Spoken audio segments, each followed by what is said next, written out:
ৰাম গান্য কথা কথনে মলিন হয় বাণী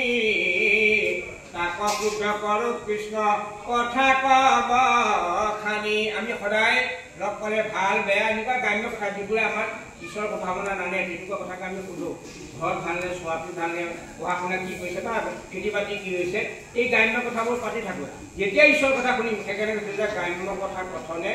মলিন হয় বাণী তাক শুদ্ধ কৰো কৃষ্ণ কথা কওঁ কথা নি। গতিকে আমি শ্ৰোতা হ'ম, পঢ়িম, সকলোৱে কৃষ্ণৰ কথাটো চিন্তন কৰিবৰ কাৰণে ভগৱানৰ নাম ল'ব লাগিব। আৰু তাৰপিছত ক'লে ভাগৱতে ক'লে এ ৰাম বৈকুণ্ঠৰ শাস্ত্ৰ কৃষ্ণ মুখৰ বচন আৰক্ষী তত্ত্বক পাই যেই সেই জন শুদ্ধভাৱে ৰৈলে যিটো কৃষ্ণ তখন ভকতিৰ প্ৰসাদে নিৰ্মল যাৰ মন মহাজনে আৰু তত্ত্বক পাৱয় ভাগৱত পুৰাণৰ কহিনো নিৰ্ণয়। গতিকে আমি শ্ৰোতা হ'বলৈ হ'লে বৈকুণ্ঠৰ শাস্ত্ৰ কৃষ্ণ আমি মুখৰ বচন ইয়াক যেই সেই তত্ত্ব পাব যদি আমি শুদ্ধভাৱে শৰণ ল'লোঁ, শৰণ ল'লেই নহ'ব, শুদ্ধ হ'ব লাগে। অৱগত শুদ্ধ ভাৱ আদি হৃদয়ৰ কৃষ্ণৰ সেৱাৰ বস্তু জানি মানিছোঁ। ভগৱন্ত ব্ৰহ্মাণ্ড সহিতে তেওঁ সন্তুষ্ট নহয়, যদি ভক্তিভাৱে এচৰু পানী যে তাতেই সন্তুষ্ট অৱগত শুদ্ধ ভাৱ কৰে। গতিকে বৈকুণ্ঠৰ শাস্ত্ৰ কৃষ্ণ মুখৰ বচন আৰক্ষী তত্ত্বক পাই যেই সেইজন শুদ্ধভাৱে ল'লে যিটো কৃষ্ণৰ শৰণ ভকতিৰ প্ৰসাদে নিৰ্মল যাৰ মন। এনেকুৱাই নিৰ্মল হয়। আমাক ভাষাত কৈছে যে কৰ্ণপথে ভকতৰ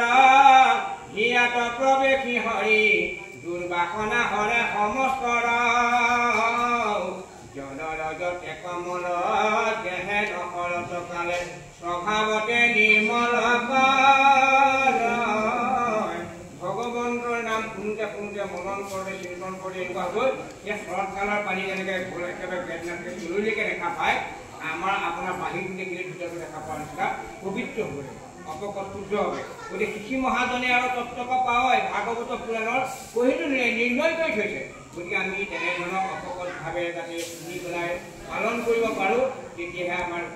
আমাৰ মনুষ্য জন্ম সফল হ'ব। আৰু কৈছে এয়াম কিন্তু আগে প্ৰথমত মহাশাস্ত্ৰ ভাগৱত কোনে হোক মহাযত্ন কৰি বিষয়ৰ দুখজত সকলে কৰিও হত হৰি ভকতৰ সংগ ধৰি। আমি এই ভগৱন্তৰ কথাখিনি যেতিয়া যত্ন কৰি মহাযত্ন কৰি শুনিব লাগিব। চাওকচোন শুনিবলৈ কৈছে মহাযত্ন কিন্তু আগে প্ৰথমত মহাশাস্ত্ৰ ভাগৱত কোনেও কম মহাযত্ন কৰি এনেই শুনিব লাগে কাৰণে প্ৰাথমিকে পাতিছিলা গাঁৱত অনুষ্ঠান কৰিলে গাঁৱত শুনি পেলাই ভাল লাগিল, পঢ়িলে সুন্দৰভাৱে প্ৰথম হৈছে কিনো পঢ়িল কোন স্কন্ধত পঢ়িল একো গম নাপায়। গতিকে এনেধৰণে নহয়, চিন্তন কৰি মনন কৰি শুনি পেলাই যিমান পাৰে যিমান মনোযোগেৰে শুনি পেলাই অনুশীলন কৰিবলৈ পালন কৰিবলৈ তেহে ভগৱন্তৰ ভকতি আমাক ৰক্ষা কৰিব। গতিকে কিন্তু আগে প্ৰথমতে মহাশাস্ত্ৰ ভাগ কোনেও কম মহাযত্ন কৰি বিষয়ৰ দুখজত আমাৰ 10 প্ৰকাৰমান বিষয় আছে ইন্দ্ৰিয়ৰ, সেই যিমানবোৰ আছে ভকতৰ সংগত শুনিতে শুনিতে আমাৰ মনৰ অৱস্থাবোৰ ইন্দ্ৰিয়ৰ অৱস্থাবোৰ পৰিৱৰ্তন নিৰ্মল হ'ব। গতিকে এনেধৰণে শুনিব লাগিব। আৰু ভাগৱত সন্মতভাৱে কথাখিনি যিমান পাৰে সিমান গুৰুজনৰ উপদেশ ভাগৱতৰ কৃষ্ণৰ নিজৰ মুখৰ কথাখিনি শুদ্ধভাৱে সত্যভাৱে আমি উপলব্ধিৰে পালন কৰিব লাগিব। আৰু বাবে আৰম্ভ কৰোঁতে সুন্দৰ হৈছে বাপক আমি এটা অনুৰোধ জনাম 12 মন্ত্ৰৰ বা 12 স্কন্ধ ভাগৱত। গতিকে প্ৰথম জানিব শ্ৰীকৃষ্ণাই নম ওম নমো ভগৱতী উচ্চাৰণ কৰিবই। তাৰপিছত আপুনি লাগিলে অসমীয়া গাওক বা সংস্কৃত গাওক, সেই 12 মন্ত্ৰ জপিবই লাগিব। তাৰ দ্বাৰাহে 12 স্কন্ধ ভাগৱত হৈছে। 12 স্কন্ধ 12টা আখৰতে সোমায়। গতিকে সেই 12 মন্ত্ৰ আপুনি উচ্চাৰণ কৰিব। ভাগৱতত আছে প্ৰথমতে শ্ৰীকৃষ্ণাই নম ওম নমো ভগৱতী কৃষ্ণ। আমি আপোনাক এইখিনি ভুল হোৱা নাই, সেইখিনি কৰিব লাগিবই আমাৰ যিহেতু ইয়াত গুৰুজনৰ নিৰ্দেশনা। গতিকে এই যিটো আমি আহি আজি বাপে প্ৰথমত ক'লে যে পাপৰ প্ৰায় এই পাপ কি আৰু পুণ্য এইখিনিওতো জানিব লাগিব কেনেকৈনো প্ৰায়শ্চিত্ত হয়। সেইকাৰণে আমাৰ মহাপুৰুষ মাধৱদেৱে পাপ বোলে ঈশ্বৰ বিমুখ কথাবোৰেই পাপ। তাৰমানে ঈশ্বৰৰ কথা য'তেই নাই সিয়েই পাপ। তথাপিতো কৈছে যে এয়া হৰিক সততে স্মৰা প্ৰজা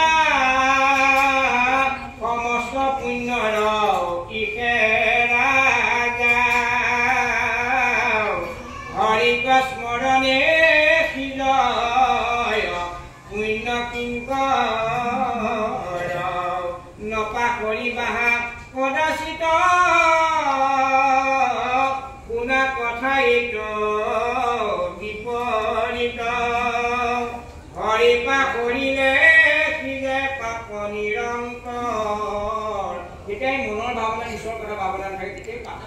তাৰ পূৰ্বে কথাবোৰেই পাপ ইমানেই পাপ আমাৰ চাৰিওফালে আমাৰ এই অজ্ঞান অন্ধকাৰ যুগত পিতৃবধি মাতৃবধি বা গুৰুবধি সুবৰ্ণহৰণ ব্ৰহ্মবধি এইবোৰতো আছেই তাৰপিছত আমি এই যে আমি কথাবোৰ যে খোৱা বোৱা কথাবোৰ এইবোৰ চববোৰ সুকথা বুলি কৈছোঁ পাপ কথা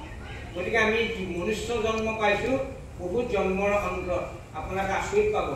অন্য প্ৰাণী আৰু আমাৰ মাজত মই এই কথাখিনি এইকাৰণেই ক'ব লাগিব আপোনালোকে শুনি তেতিয়াহে মনত থাকিব সেইকাৰণে মই কৈছোঁ আমি মানুহ জন্মৰ পৰা আগতে পৃথিৱীতে আমি 84 লক্ষবাৰ জন্ম হৈছোঁ তাৰপিছতে মানুহ এই পৃথিৱীতে আমি 84 লক্ষবাৰ জন্ম লৈছোঁ আৰু আহাৰ নিদ্ৰা ভয় মৈথুন এই 4টা বস্তু সকলোৰে আছে আমাৰো আছে আমি আহাৰ খাই জীয়াই থাকোঁ আমি সতি সন্তান জন্ম দিব পাৰোঁ আৰু সকলোৱে আমাৰ নিদ্ৰা আছে আৰু সকলোৱে আমাৰ ভয় আছে সেইকাৰণে সকলো জীৱক ভগৱন্তই সমূহীয়াকৈ 3টা কোষ দিছে অন্নময় কোষ মনোময় কোষ আৰু প্ৰাণময় কোষ আমাৰ অন্নময় কোষ আছে সমস্ত প্ৰাণীৰো অন্নময় কোষ আছে প্ৰাণময় কোষ আছে আৰু মনোময় কোষ আছে তাক বাদ দি আমি যে শ্ৰেষ্ঠ বুলি কৰি থাকোঁ এইকাৰণে যে ভগৱন্তই কৃপা কৰি মানুহক আৰু 2টা কোষ বহাই দিলে এটা বিজ্ঞানময় কোষ আৰু এটা জ্ঞানময় কোষ এই জ্ঞান বিজ্ঞান দুটা আৰু অধিকাৰী হোৱাৰ কাৰণে আমি শ্ৰেষ্ঠ বাকীবোৰ প্ৰাণী সেইকাৰণে আমাতকৈ অনুন্নত হৈছে কিন্তু তেওঁলোকে আমাতকৈ কিছু কিছু ক্ষেত্ৰত বহুত শক্তি আছে এটা শগুনে 5 কিলোমিটাৰৰ পৰা দেখে আমি কিন্তু 1 কিলো বা 1 মিটাৰলৈকে দেখোঁ গতিকে এনেধৰণৰ বহু প্ৰাণ আছে উদাহৰণ গতিকে এই যিটো দুৰ্লভ মনুষ্য জন্ম জ্ঞান বিজ্ঞান কোষৰ অধিকাৰী হোৱা মনুষ্য জন্ম আমি পৃথিৱীতে 84 লক্ষবাৰ জন্মৰ অন্তত মানুহ হৈছোঁ তাৰে চাবলৈ 20 লক্ষবাৰ চাৱৰম 20 লক্ষবাৰ গছ গছনি খেলাই বিপ্লৱ আৰম্ভ কৰি গৰম গছলৈকে আমি 20 লক্ষবাৰ 9 লক্ষবাৰ জলজম পানী জন্তু জলচৰ জন্তু এই মানে উপচুকত বা 3 মাছলৈকে তাৰপিছত 9 লক্ষবাৰ আমি উভচৰ প্ৰাণী সৰীসৃপ কাছ ঘৰিয়াল যেনেকৈ যিবোৰ আছে উভচৰ যিবোৰ প্ৰাণী পেটে চলা প্ৰাণী আছে সেইবোৰ 9 লক্ষবাৰ 10 লক্ষবাৰ পক্ষী সেই আমি যে কেঁতুৰীটো চেৰাপাতৰ পৰা একেবাৰে উৎপত্তিলৈকে 10 লক্ষবাৰ 30 লক্ষবাৰ ভ্ৰমণ জীৱ আমি চাহিটোৰ পৰা হাতীলৈকে 30 লক্ষবাৰ হৈ আহিছোঁ তাৰপিছত 4 লক্ষবাৰ বান্দৰ এতিয়া আমি টিভিত দেখিছোঁ আজিকালি বিভিন্ন প্ৰজাতিৰ বান্দৰ আছে তেনেকৈ আমি চব হৈ আহিছোঁ তাৰপিছত 2 লক্ষবাৰ অৰ্ধন সেই অৰ্ধনৰ কি চিম্পাঞ্জী গেৰিলা আৰু মানুহৰ মাজত যে হিজৰা আছে যিটো নপুংস কিন্তু মানুহেই কিন্তু পূৰ্ণ মানৱ নহয় কাৰোবাৰ চকু দুটা নাই কিন্তু পূৰ্ণ মানৱ নহয় কোনোবা বিকলাংগ একো ক'ব নাই কোবা যে বেঙা মানুহবোৰ সেইবোৰ তেনেকুৱা আমি 2 লক্ষবাৰ হৈ আছোঁ তাৰপিছতহে নৰ গতিকে এই নৰ শৰীৰটো ব্ৰহ্মাই বাঞ্ছা কৰা দেৱতাই বাঞ্ছা কৰা এই নৰ শৰীৰটোৰ মূল লক্ষ্য আৰু উদ্দেশ্য হ'ল ভগৱন্তক ভক্তি কৰি ভগৱন্তৰ প্ৰাপ্তিৰ কাৰণে নৰ বিষয় ভোগৰ কাৰণে আমাক পৃথিৱীলৈ পঠিওৱা নাই আমি সমস্ত বিষয় সম্বন্ধ সুখ সমস্ত জড়িত পাই হৰি সেৱা একো স্থানে নাই হৰিৰ সেৱাৰে যোগ্য কেৱলে মনুষ্যটো জানি ফুৰা হৰি গুণ হয় গতিকে সেইকাৰণে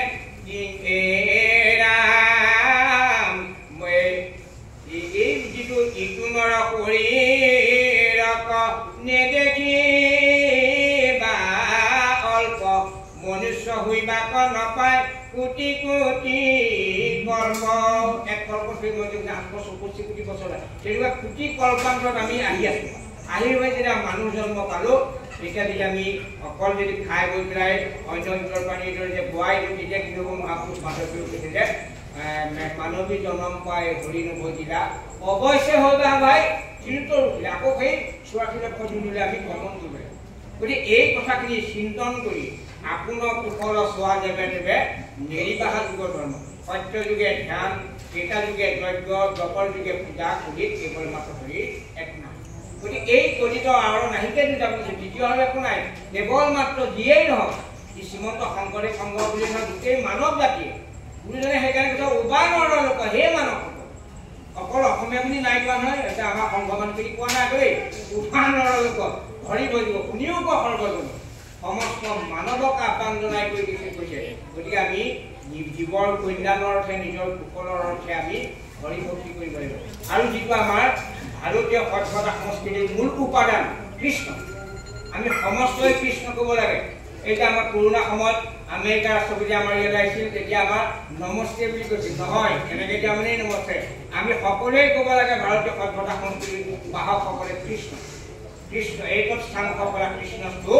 ভগৱান স্বয়ং কৃষ্ণৰ পৰাই সমস্তখিনি অৱতাৰ নিষ্পন্ন হৈছে। গতিকে সেই কৃষ্ণ নাম আমি কেনেকৈ আমাৰ পাপ হয় এই কথাখিনিকে অনামিল উপাখ্যানত আৰু কি নাম ল'লে আমি কেনেধৰণে ল'লে আমি উচ্চাৰণ সেইখিনি কৈছে যে পাপৰ প্ৰায়শ্চিত্ত।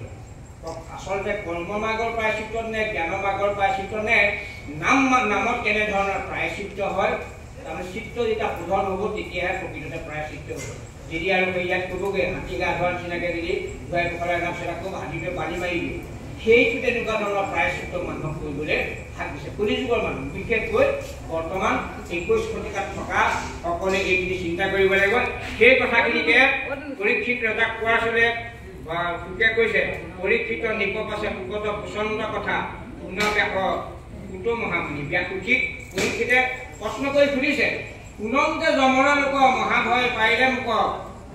নৰ কৰ কথা শুনি। গতিকে তুমি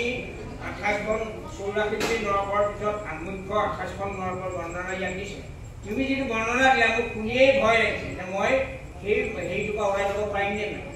আয়াত সৎপথৰ পৰা মই ওলাই যাব পাৰিম নে নাই। সেইকাৰণে কৈছে যে মোৰ ঘোঁৰা নৰৰ কথা শুনি মোৰ অত্যন্ত ভয় লাগিছে। পৰীক্ষিত যিজনক গৰ্ভতে ভগৱন্তই পৰীক্ষা কৰাৰ কাৰণে তেওঁৰ নাম পৰীক্ষিত, ভগৱন্তই ৰক্ষা কৰাৰ কাৰণে বিষ্ণুৰাজ, তেনেহেন জীৱই কৈছে আমাৰ জীৱৰ প্ৰতি পৰীক্ষিতৰ জীৱাত্মাই কৈছে যে এই তোমাৰ যিটো জমলোকৰ বৰ্ণনা তুমি মোক শুনালা সেইখিনি শুনি মই অত্যন্ত ভয়ভীত হ'লো। গতিকে আমি চকুৰ আগতে দেখি আছো। আজি এতিয়া অন্যলৈ যাওঁ, জমলোকলৈ আমি যাওঁ বেলেগ কথা, আমাৰ পাতালৰ তলত জমলোক থকা হস্পিটেললৈ যাওঁচোন, আমাৰ ভৰি এটা ওপৰলৈ ভাঙি গৈছে, আমাক সেইটোতে এনেকৈ মানুহ একোৱেই কৰিব নোৱাৰে। এই যিটো চিঞৰ বাখৰ আৰু দেখা আমাৰ ডিচাৰ্জ কৰি এতিয়া পলপল কৰি আছে, এই জীৱৰ বাহিৰবিলাক গছজোপাইটো একো কৰিব নোৱাৰে, সেইদিনা চলিছো হৈ গৈছে, গছজোপাটো ৰ মাৰি দিব পৰা নাই। গতিকে এই জীৱৰ যিটো আক্ৰান্ত, জীৱৰ যিটো বিলাই, সেইকাৰণে তোমাৰ জমনগৰৰ বৰ্ণনা শুনি মই অত্যন্ত ভয়ভীত হৈছোঁ। যতেকো সুধিলোঁ মানে মহিলাসকলে কথা শুনিলোঁ পৰম অনুৰাগে, মই অত্যন্ত হেঁপাহেৰে তুমি যিমানখিনি মই সুধিলোঁ এই 6ষ্ঠ স্কন্ধ ভাগৱতলৈকে মই অত্যন্ত হেঁপাহেৰে শুনিলোঁ। পুনন্তে জমৰ কৰি কমকে হিয়াতৰ কৰি মনে মোৰ মহাচিন্তা লাগে। গতিকে তোমাৰ জমনগৰৰ বৰ্ণনা কৰি মই যিটি কম্পমান হৈছে, মোৰ ভয় লাগিছে, মনত মোৰ অত্যন্ত চিন্তা লাগিছে। কিমতে নকৰে সিটো ঘোৰ নৰে কত নৰে কহিও কথা সাৰো। গতিকে এতিয়া মন কৰক, আগলৈকে আমাৰ এই গাঁওবোৰৰ ব্যৱস্থা সমাজ ব্যৱস্থাটো যদিও আছিল নিৰক্ষৰ আছিল মানুহখিনি, কিন্তু নেপাই কিছুমান শব্দত সমাজখন কিন্তু উশৃংখলিত হৈ আছে। আগতো আপোনালোকৰ ইয়াত মনত আছেই চাগে, শিঙি মাছ নাখায়, শাল মাছ নাখায়, মাছ খায় নহয় কিন্তু এইবোৰ নাখায়, কুচিয়া নাখায়। তাৰপিছতো পাৰতো কেতিয়াবা কোনোবাই মাঘ বিহুত খাব পাৰে, কিন্তু ঘৰত খাবলৈও নিদিয়ে, যাৰ অলপ বিতন্ত্ৰ চিতন্ত্ৰ আছে নিদিয়ে। তাৰপিছতে আহি একো কৰিব নিদিয়ে, হয় নহয়? এটা বৰ শুদ্ধ বা মানে মদটোতো খাবই নাই, মুণ্ডন কৰিছিলে। আমি যিখন সমাজত আছিলোঁ মানসিক জন্ম আমাৰ, তাত আমি মদ খালেও মুণ্ডন কৰিছিলোঁ, তেনেকুৱা এটা অৱস্থাও আছে। কিন্তু এতিয়া চাওকচোন ঘৰে ঘৰে চব এই ব্যৱস্থাটো আমাক কলৈ লৈ গৈছে। আমি সভ্য সমাজত বাস কৰিছোঁ, মদে মাংস খাই কোনো বিচাৰ নোহোৱাকৈ টিভিটো মেলিবই নোৱাৰে, তেনেকুৱা এটা পৰিৱেশলৈ গৈ আছোঁ। আমি একেবাৰে অজ্ঞান অন্ধকাৰ মানুহতো আমি বন্যজীৱী মানুহটো আমি বেছি গৰ্ব হোৱা নাই। গতিকে এইবোৰ গোটেইবোৰ আহাৰৰ কাৰণে, সেইকাৰণে কৈছে কিমতে নকৰা সিটো ঘোৰ নৰা কত নৰে কহিওগত আহাৰৰ পায়। এনেধৰণৰ এই জমৰ যিটো যাতনাৰ পৰা কি উপায় অৱলম্বন কৰিলে জীৱৰ ৰক্ষা পাব কেনেকৈ সুধিছে। হেনমা বুলিবা আগে কৰিবে প্ৰায়শ্চিত্ত এবাৰ সেইটো যাতনা নাই। আৰু তুমি যদি এনেকৈও ক'ব পাৰে যে কৰ্ম মাৰ্গৰ প্ৰায়শ্চিত্ত কৰিলেও তুমি জন্মৰ যাতনাৰ পৰা মুক্তি পাব পাৰে, তাকো নেদেখো হিত, সেইটো মই ভাল দেখা নাই। যিহেতু তেওঁ ভকত, তেওঁ পৰীক্ষিত অত্যন্ত পুণ্যবন্ত ভকত জীৱ, শাস্ত্ৰ জানে, যদি কৰে প্ৰায়শ্চিত্ত তথাপিতো উপদেশ সেই পাপ হয়, পাপ কৰি পেলাই লাগিলে বহুত ধেনু প্ৰায়শ্চিত্তই কৰিব লাগে, কিন্তু তেওঁ আকৌ সেই নকৰিবলৈ সংশয় নাথাকে, তেওঁ আকৌ কৰে। গতিকে তথাপিতো আকৌ সেই পাপ মনত উপদেশ এতেকে জানিলো মিছা প্ৰায়শ্চিত্ত কৰি মৰে নতৰয় যাতনাৰ কথা। গতিকে এই কৰ্ম মাৰ্গৰ বেদৰ 3টা মাৰ্গ, কৰ্ম মাৰ্গ, জ্ঞান মাৰ্গ আৰু ভক্তি মাৰ্গ। গতিকে এই যিটো আগৰকেইটা যুগত জ্ঞানৰ মাৰ্গ আৰু কৰ্মৰ মাৰ্গ সাধন কৰিছিল, জীৱই কিছু কৰি তাৰ মাজৰ পৰাও 2-1জনে ভগৱন্তৰ পৰা যি নপ্ৰকাশ কৰা নাই বিধানটো আছে। চাব দেই, ভাগৱত স্ৰষ্টা যিজন আমাৰ জ্ঞান, যিজনে সংকলন কৰিছে ভাগৱত, সেইজনে 4 বেদ 14 শাস্ত্ৰ 17খন পুৰাণ ৰচনা কৰাৰ পাছত ভাৰত বাণীটো আছেই, ৰচনা কৰাৰ পাছত তেওঁ কি হ'ল বলিয়া হৈছে ভাগৱতে কৈছে বলিয়া হৈছে বাতিল হৈ গ'ল কোৱা দিও নেপোৱা কি কৰিলোঁ তেনেহেনজন ব্যাসে যেতিয়া নাৰদ গুৰুৰ কৃপাত এই ব্ৰহ্মক চিন্তন কৰা ব্যাসে পাছত দেখিলে যে সেই ব্ৰহ্মক এনেধৰণে ৰূপ লয় তেওঁ নিজৰ হৃদয়তে দেখা গৈছে যে মায়া পাশে মায়া দেখি নত ভক্তি মাও দেখি ব্যাস ঋষিৰ মানস ভয় লগাও মায়ায় বান্ধন্ত ভক্তি মাতি মেলা বন্ধ দুহানু মধ্যস্থ ভাৱে আশা ভগৱন্ত অকল ব্যাসৰ হৃদয়তে ধৰি আমাৰ প্ৰত্যেকৰ হৃদয়ত বাওঁফালে মায়া মাতৃ মায়া শক্তি থাকে সোঁফালে ভক্তি মাতৃ থাকে তাৰ মাজতে পূৰ্ণানন্দ হৰি আছে যিসকলে ভজন লৈছে সেইফালে আমাৰ অনুষ্ঠানৰ মতে গম পায় আমি পদৰ পৰা মস্ত কৰি মস্ত হোৱা পদলৈ হৃদয়ত আমি কেনেধৰণে চিন্তা কৰিব গতিকে আমি যে এনেকৈ যে চেনেলখন লওঁ এইটো সেই তাৰে আমাৰ এই মায়াক থাকিছোঁ ভক্তি মাতৃক এই উদাহৰণ কৰি সেইকাৰণে আমি এনেধৰণে চেনেল ল'ব বাহুটো উন্মুক্ত কৰি গতিকে সেই ব্যাস নীতিৰে সেইটো অৱস্থা হৈছে গতিকে আপুনি আমি বৈদিক সংসাৰত থকা মানুহ আমি সেই ব্যাসে কোৱা কথাখিনি পালন কৰিলেহে আমি ভৱ সংসাৰ কৰিব পাৰিম সেইকাৰণে কৈছিলে এতেকে জানিলি মিছা কৰ্ম মাৰ্গৰ যিমানবোৰ প্ৰায়শ্চিত্ত আছিলে ব্যাসে কৈছিলে যে পাছত ক'লে সেইবোৰ চব মিছা কেৱল মাত্ৰ ভক্তিৰ দ্বাৰাহে জীৱই কলি যুগত নাম প্ৰায়শ্চিত্তৰ দ্বাৰাহে যুৱক মুক্ত হ'ব পাৰিব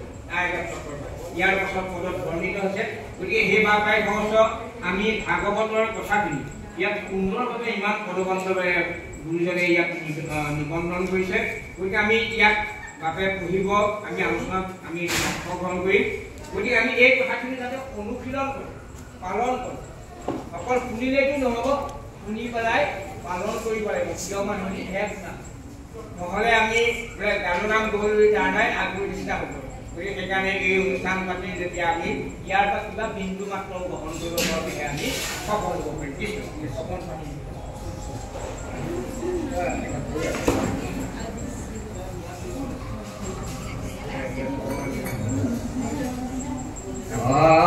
জানিলো ৰাজায় দণ্ড মৰে লগে পৰয় হয় আকৌ জানি পাতক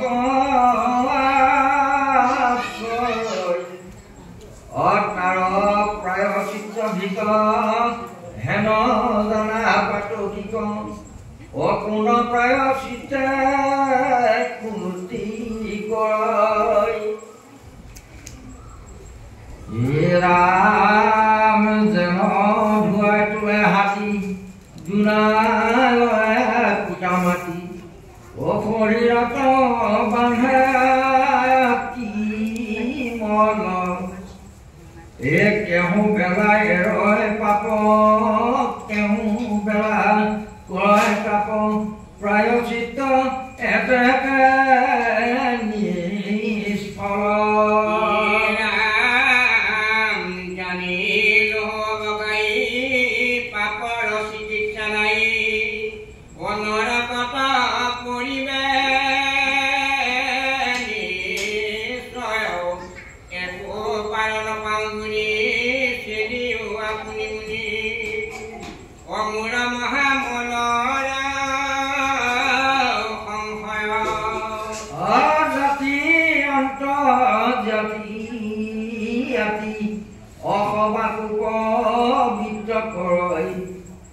অসমস্ত নিৰমনিত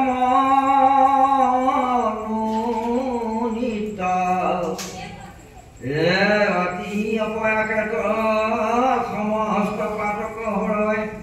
অকহিও হেৰকে প্ৰায় চিত্ৰ ইয়াত কৈছে যে জানিলো ৰাগায়ে দণ্ডে মৰিলে নৰক পৰে আকজানি পাতক আছে গতিকে নকৰিলে ৰগাই দণ্ড কৰিব যে জানিলো ৰাগায়ে দণ্ডে মৰিলে আৰু যদি সেইমতে আমি যদি কৰ্ম মাৰ্গৰ প্ৰায়চিত্ত কৰোঁ তেতিয়া আমি মৰিলে গৈ নৰকযাতনা ভোগ কৰিম তাৰ প্ৰায়চিত্তাধিক হেন জানা পাতকিক পুনৰ প্ৰায়চিত্ত শুদ্ধি কৰি গতিকে এই যিটো কৰ্ম মাৰ্গৰ প্ৰায়চিত্ত গতিকে কি প্ৰায়চিত্তৰ দ্বাৰা যেন ধুৱাই এই যিটো কৰ্ম মাৰ্গৰ প্ৰায়চিত্তৰ যিটো বিধি ব্যৱস্থা আমাৰ যে পূৰ্বৰ পৰম্পৰা কথাবোৰ কৈ থাকে চাবলৈ ভাবিলে অত্যন্ত আমিও সেই কৰ্ম মাৰ্গৰ পৰাহে আজি ইয়ালৈ আহিছোঁ কিন্তু এটা কথা কিন্তু ঠিক এতিয়া আজি বিজ্ঞানৰ 21 শতিকাৰ যুগত যদি চন্দ্ৰ গৈ পেলাই মানুহে যেতিয়া যান চলাই পেলাই মাটি ৰুব বিচাৰিছে এনেকুৱা যুগত আপুনি যেতিয়া অন্যবোৰ কথা কনলগৰ নাই যেতিয়াই জীৱটোৰ গতিৰ কথা আহে তেতিয়াই পৰম্পৰালৈ গুচি আহে বা আমাৰ সমাজত বা ৰাস্তা ঘাট ঘৰ দুৱাৰ মানে আমাৰ পাকঘৰ খোৱা অভ্যাস কোনোবাটো বা পূৰ্ব পৰম্পৰা আছে ৰ'ব আকৌ পইতা ভাত এতিয়া খাই নিমখ তেল লৈ পৰামৰ্শে পইতা ভাতটো নাখায় এতিয়া মানুহে খাই বা আমাৰ যিটো টুকুপাতৰ ঘৰ আছিল খেৰৰ ঘৰ আছিল নৰাৰ ঘৰ আছিল এতিয়াতো চববোৰ দালান বিল্ডিং ৰাস্তা কিন্তু চাবই নোৱাৰে বাকী সাজ পোছাকতো এতিয়া ল'ৰা ছোৱালীৰ ব্যৱধানেই নাইকিয়া হ'ল মানে আইসকল গাঁৱত আজি আৰু বেছি দিন নাই আমি এই ভাগৱতৰ আগত পিছত 10 বছৰ নাই 5, 6, 7 বছৰৰ পিছত আমাৰ যেনেকৈ নাঙল জুৰি এতিয়া ভূদৰখনিলে গুচি গ'ল এই চাদৰ মেখেলা পিন্ধা আইসকলক মানে তালৈ গুচা সম্পূৰ্ণ কিন্তু ভক্তি মানে বেলেগ ধৰণৰ নাই গতিকে এই ক'তো পৰম্পৰা নাই কিন্তু যেতিয়াই জীৱটোৰ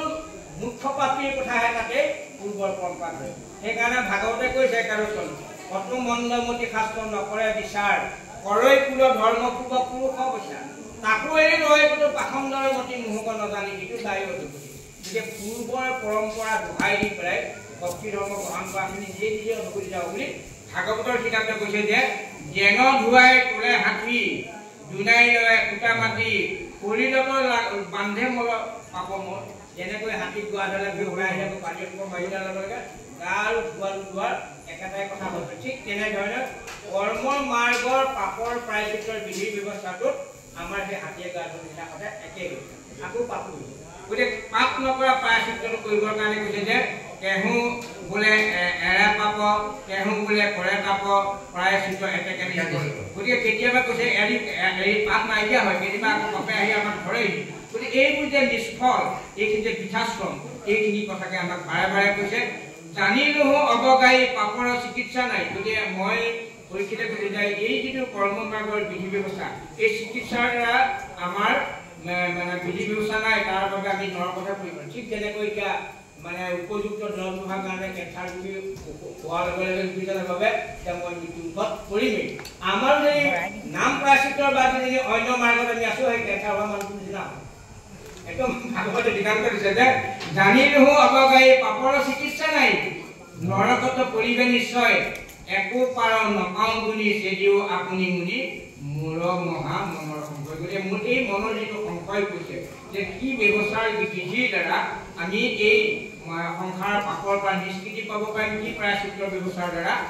জাতি অন্ত জাতি জাতি সবাকো পবিত্ৰ কৰে এই ভগৱন্তৰ নাম লোৱাত কোনো জাতীয় জাতি কথা নাই দেই কোনোবা চান্দালে নাম ল'লেও হৰি কীৰ্তন কৰি পবিত্ৰ হয় গতিকে জাতি অন্তৰ্জাতি আমাৰ যিটো একেবাৰে নিষ্কৃত যিবোৰ জাতি ক্ৰীড়াবিলাক কছাৰী খাচী গাৰোমিৰি জগন কংক গোৱাল অসমৰ মূলক সুভাদেৱ লোক সুভাষণ মিলিত এইবোৰ অন্তৰ্জাতি সবাকো পবিত্ৰ কৰে সমস্ত পানীৰে মন সকলোৱে মনোনীত সন্মান মানুহ সকলোৱে গ্ৰহণ কৰিব পৰা আতি অপ্ৰয়াসে কৰে আৰু অতি সোনকালে কৰিব পৰা সকলো পাতক হৰে পঢ়িও হেনকে প্ৰয়াসিত গতিকে এনেকুৱা পাপ নাই যিটো নামে পাপ হৰণ কৰিব নোৱাৰে সেইবুলি কৈছে যে পাতক সুখানগণ হৰি নাম সুখাসন খনকতে দহি কৰাচোন গতিকে ভগৱন্তৰ নাম মহা অগ্নি সদৃশ পাপ হ'ল শুকান গছৰ পাতৰ নিচিনা গতিকে লাঠিডাল শুকান পাতৰ জুই লাগে খনেকতে জুই শেষ কৰে এই নাম অগ্নিৰ দ্বাৰা মহা প্ৰায়চিত্ৰৰ দ্বাৰা জীৱৰ পাপ কৰিব লাগে যে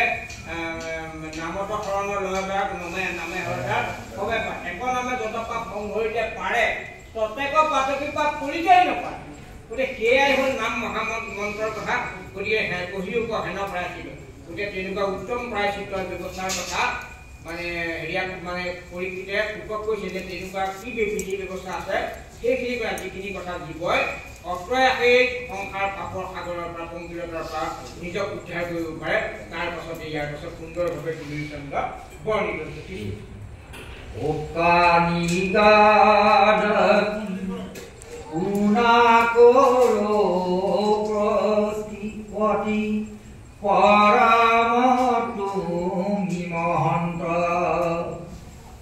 নগনি কোধাকো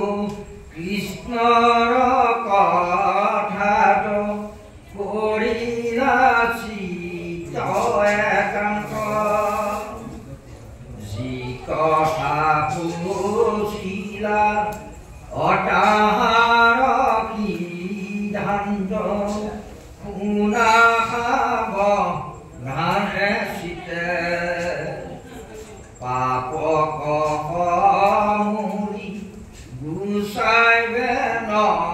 পাৰৈ জানা কৰ্ম প্ৰায়চিতে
কৃষ্ণৰ কথা কৰিলা গতিকে তুমি বোকাটোৰ হৈ পেলাই কেৱল মাত্ৰ মোৰ নিৰ্দেশ মানি পেলাই পানী আৰু গাড়ী বৰ্তন কৰাৰ পাছত অন্য অন্ন গ্ৰহণ নকৰা তুমি পূজাটো হৈ পেলাই কি কৈছা কৃষ্ণৰ কথাত ইমানভাৱে নিমজ্জিত হৈছে যে কৰিলা চিত্ত একান্ত মনৰ চাৰিটা অৱস্থা আছে মন বুদ্ধি অহংকাৰ আৰু চিত্ত গতিকে এই চিত্তটো হ'ল আমাৰ মনৰ পৰিপূৰ্ণ ঘটা অৱস্থা এটা সেইকাৰণে যে কৃষ্ণৰ কথাটো কৰিলা চিত্ত একান্ত এনেধৰণে কৈছিলে যি কথা পুছিলা তাহাৰ সিদ্ধান্ত শুনাৰ বাবে সাৱধান চিত্তে পাপক সমূলি গুচাইব নপাৰে জানা কৰ্ম প্ৰাচিত্য একদম সিদ্ধান্ত দি কৰিলে কৰ্মৰ মাৰ্গৰ যিটো বেদৰ কৰ্মৰ মাৰ্গৰ যিটো বিধি ব্যৱস্থা আছে যে আমুকটো মাৰিলে এটা গুৰু মাৰিলে কিমান খেলো প্ৰাচিত্য হ'ব লাগে যিটো বিধান আছে যিটো মিঠা বুলিছে সেইটো তাৰ জীৱক কেতিয়াও সংস্কাৰ হ'ব নোৱাৰে জানা কৰ্ম প্ৰাচিত্তে জ্ঞানী অজ্ঞানী যতেক প্ৰায়শ্চিত্ত কৰি অজ্ঞানীসকলে যেতিয়া ইমানবোৰ প্ৰায়শ্চিত্ত কৰে শাস্ত্ৰৰ সন্মত চাই পাপক মোহয় বিদ নুগুচয় উপজে ভাল সময় যদি এনেধৰণৰ কৰ্ম মাৰ্গৰ দ্বাৰা প্ৰায়শ্চিত্ত কৰিলো কোনোবা অস্ফুট কঠিন মন্ত্ৰ মুখত নুফুটে কি গাই গোৱাজনেও গম নাপায় এনেকুৱা মন্ত্ৰ গাই পেলাই যদি কোনোবাই প্ৰায়শ্চিত্ত বিধান কৰিছেও তেতিয়া কি হ'ব এই যে উপজে পাপক নাকো পাপ সেইকাৰণে কৈছে যে জ্ঞানাখে জানিবা মুখৰ প্ৰায়শ্চিত্ত দুষ্কৰ জ্ঞানৰ ওপৰত আৰু জ্ঞান মাৰ্গৰ যদি কিবা বিধি ব্যৱস্থা আছে সেইখিনি সাধাৰণ মানুহে আহৰণ কৰিব নোৱাৰে আচৰণ কৰিব নোৱাৰে আপোনালোকে জ্ঞান মাৰ্গটো ইমানেই সাংঘাতিক অষ্টাংগ প্ৰকাৰ যোগ আছে আমাৰ দেশত মানে ৬টা চক্ৰ আছে আৰু ১০ প্ৰকাৰ বায়ু আছে এই অষ্টাংগ জ্ঞান যোগৰ প্ৰণালীটো চাব লাগিব আপুনি আপোনাৰ প্ৰথমতে যম নিয়ম আসন প্ৰাণায়াম ধ্যান ধাৰণা প্ৰত্যাহাৰ এনেকৈ এনেকৈ ৮টা প্ৰকাৰ যোগৰ প্ৰণালী আছে আৰু সেইকেইটা কি হ'ল আমাৰ ১০ প্ৰকাৰ বায়ু আছে জ্ঞান অপান সমান গুণমান এনেকৈ বুলি পেলাই ১০ প্ৰকাৰ বায়ু আছে আৰু ৬টা চক্ৰ আছে মূলাধাৰ চক্ৰ আধাৰ চক্ৰ মণিপুৰ বা নাভি চক্ৰ বিধি চক্ৰ বৈষ্ণৱী চক্ৰ আৰু বৈষ্ণৱী চক্ৰ বা আজ্ঞা চক্ৰ এনেকৈ ৬টা চক্ৰ আছে এই যিটো ধ্যান ধাৰণাই অষ্টাংগ প্ৰণালীৰ দ্বাৰা দশবায়ুটো এনেধৰণে নিয়ন্ত্ৰণ কৰিব লাগিব যে আপুনি প্ৰথমতে প্ৰাণবায়ুটো আনি পেলাই একদম মূলাধাৰৰ পৰা আধাৰ চাপ মাৰিব আমাৰ মূলাধাৰটো হ'ল যে আমাৰ সূৰ্যধাৰৰ পৰা ৪ আঙুলৰ চাৰিপৰীয়া সূৰ্যধাৰৰ পৰা ৪ আঙুলৰ ওপৰত আমাৰ যিটো অন্ধকোষ আছে সেই আৰু মূলাধাৰ চক্ৰ তাৰপৰা আনি পেলাই আধাৰ যিটো চক্ৰ আমাৰ অন্ধকোষৰ পৰা নাভিলৈকে এইখিনি আধাৰ চক্ৰ তালৈ আপুনি প্ৰাণবায়ুটো আনক আনি নাভি চক্ৰত এইখিনি স্থাপন কৰক আনি পেলাই আপুনি আকৌ আনি থাকিব তলে যাব নোৱাৰিব কিন্তু আপুনি আনক সেই ৬টা চক্ৰ ভেদ কৰি আনিব আহি হিদি পৰা এনেকৈ গৈ এইখিনিত আহি এই ভ্ৰু মধ্যত এইখিনি আজ্ঞা চক্ৰত আপুনি আত্মাটোত থ'ব লাগিব থৈ পেলাই আপুনি তেতিয়া সেই জ্ঞান মাৰ্গৰ যিটো ওমকাৰ ধ্বনি আপুনি দিব লাগিব টানিব লাগিব এৰি দিবি এটা প্ৰণালী এৰিব লাগিব তেতিয়াহে আপুনি বহু ওপৰলৈ উঠি যাব এইখিনি কলি যুগৰ মানুহে নোৱাৰে সকলে মুনিসকলে বহু সাধনা কৰি পাইছে গতিকে কলিৰ মনুষ্যই যিটো আহাৰৰ প্ৰাণ লৈ আছে গতিকে সেই সকল মনুষ্যই ব্যৱস্থাটো কৰিব নোৱাৰে সেই কৈছে